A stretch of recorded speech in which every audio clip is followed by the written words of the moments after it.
Nandito ako ngayon sa may Shoebox PH kasi nagbigay ulit sila ng sapatos sa atin para ipamigay sa mga solid followers natin. Sila yung laging nagbibigay sa atin ng sapatos na ipinamimigay natin.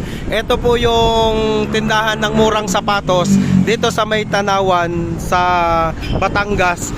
Nandito lang po yung pwesto nila sa may tabing highway at dito po sa may tabi ng City Mart. Ito yung City Mart, ito yung Petron. Kapag gusto nyong bumili ng sapatos, dito kayo pumunta. Meron din silang mga murang perfume na ibinebenta dito. 150 lang yung presyo ng perfume dito, pero talagang quality. At kung sapatos naman, eto, tara, punta tayo sa loob para makita nyo yung mga iba't ibang klaseng sapatos na ibinebenta nila dito. Naka-sale sila ngayon at dito kayo makakabili ng mga sapatos na buy one, get one. 999 lang ang presyo. Meron din ditong mga quality na top grade na sapatos. Ito yung mga top grade nila. Mga magagandang klase ng sapatos yan. Ang presyo nito 999 pesos lang. Yan yung presyo niya. Meron din ditong mga OEM quality.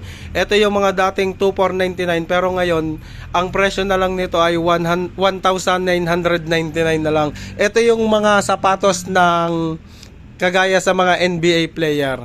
Yan. Iba't ibang klase yan. Madami kayong pagpipilian. Ito naman yung mga sapatos nila na naka buy one get one. 999 lang yung presyo niyan. Dito sa kabila, meron pang mas mura dito.